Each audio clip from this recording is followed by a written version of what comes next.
នេះម៉ារីនមែនមិនបានពួកកូននៅមួយគ្នាចង់ឬក៏ពួកកូនស្គាល់គ្នាអត់ទេម៉ាក់គឺថាកូនឃើញនាងស្លាប់នៅតាមផ្លូវហ្នឹងហើយក៏កូនយកនាងមកផ្ទះទៅអញ្ចឹងកូនឯងមកបន្ទប់បបប៉ាហើយនឹងម៉ាក់ម្ផ្លែមកបាទប៉ាចាំកូនទៅមានរឿងអីមែនប៉ាម៉ារីនគេគឺជាគូទៅដងរបស់កូនដែលប៉ាធ្លាប់និយាយពីមុនមកមែនតែមែនប៉ាហ្នឹងហើយកូនពួកកូនក៏ចិត្តត្រូវរៀបការដែរអត់ទេម៉ាក់ខ្ញុំអត់ព្រមទេក្រែងម៉ាក់ដឹងហើយថាខ្ញុំមានអាសាហើយតាបើឯងមិនព្រមទេពីហ៊ុនដែលឯងមានហើយការគ្រប់គ្រងរបស់ឯងនៅក្នុងក្រុមហ៊ុនរបស់ប៉ានឹងដកចេញហើយដាក់ប៉ារបស់ឯងទៅប្រយ័ត្នគាត់ខឹងខ្លាំងជាងនេះបាទប៉ាអញ្ចឹងកូនព្រមក៏បានដែរកូនឯងប្រាប់ម៉ារីនទៅថាឲ្យគេស្នាក់នៅផ្ទះរបស់យើងមួយរយៈសិនហើយកូនឯងចាំជួយតែងកៅឲ្យម៉ារីនផងបាទម៉ាក់កូនដឹងហើយគឺថានាងអាចគេងនៅផ្ទះរបស់ខ្ញុំមួយរយៈបានចាអរគុណលោកខ្លាំងមែនតើឥឡូវនាងដើរមកតាខ្ញុំមកចាំខ្ញុំនាំទៅបន្ទប់របស់នាង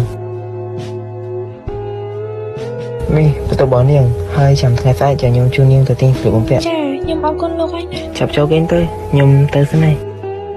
អាប៉ានេះចិត្តល្អមែនចង់លោកហើយនេះអើយអត់ទេម៉ារីនកុំគិតចឹងស្រួលមិនស្រួលគេមានសង្សារអីដាក់ក្បាលយើងបែកល្មម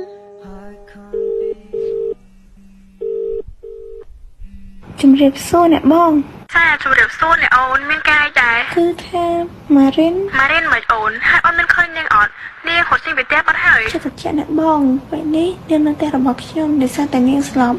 ហើយជីហៅគេឃើញក៏គេនាំមកផ្ទះទៅបងលឺអញ្ចឹងរៀងធូរចិត្តបន្តិចហើយនិយាយចឹងម៉ារីនមានដឹងថាចេញហៅជាគូត្រង់របស់គេអត់ហើយនាងមិនដឹងទេអញ្ចឹងថ្ងៃស្អែកបងទៅផ្ទះអូនចាអ្នកបងលើប៉ុណ្ណឹងសិនហើយ